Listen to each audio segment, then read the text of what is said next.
Ma movie review. Only Kajol shines in this mythological horror fantasy. Kajol's latest release, Ma, directed by Vishal Furia, is a mythological horror fantasy that fails to capitalize on a story that could have been brought to light with an even bigger impact. The movie revolves around a plot that mixes mythology, fantasy, and horror all together. The story begins with an age-old tradition of sacrificing every girl child born within the royal family to seek protection from goddess Kali against a monster who has been terrorizing the area of Chandrapur in West Bengal, where the film is set. Once the concept and the narrative of the movie is established, the story shows that Kajol and her husband, Shivankar Indraneel Sengupta, stay far away from Chandrapur. However, Shivankar, who belongs to the royal family, has a girl child with Kajol but hides it from his family to protect her from being killed as an act of sacrifice. Situations and circumstances quickly take a turn for the worse for Kajol and her daughter, who are left alone after the sudden death of Shivankar, who visits Chandrapur after the demise of his father.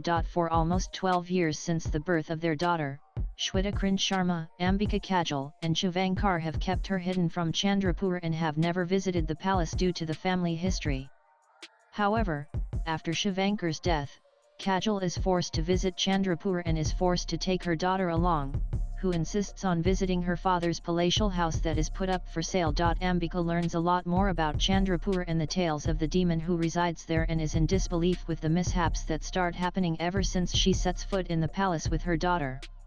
And how she, as a mother, navigates through the horror is what makes up for the rest of the film. The concept and story have substance, but the film lacked largely because of its style of storytelling.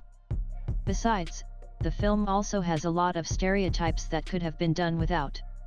Besides the exaggeration that the palace had a almost 30 feet tall Kali Ma stone-carved statue, the way people from Chandrapur talk in the film, everything seems to be a cliché that all the Bengalis would be running away from.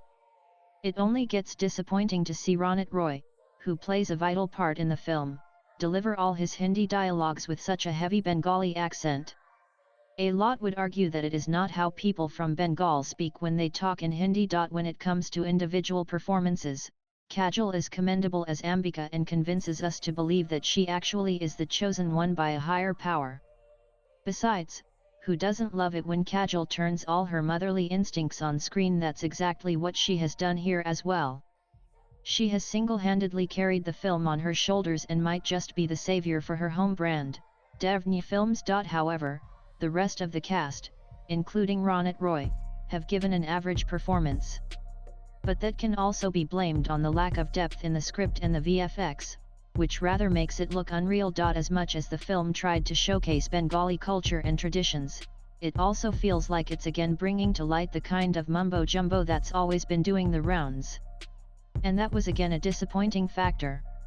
Having said that, certain scenes and jump scares in the movie do give you goosebumps, but unfortunately, don't leave you impressed at a stretch to change your idea about how the film pans out. Overall, it's a one-time watch and needs a lot more to even become a notable film from the series or the universe of Shaitan, which was released in 2024, starring Armad Havan and Ajay Devgn in the lead roles. Latest blogs.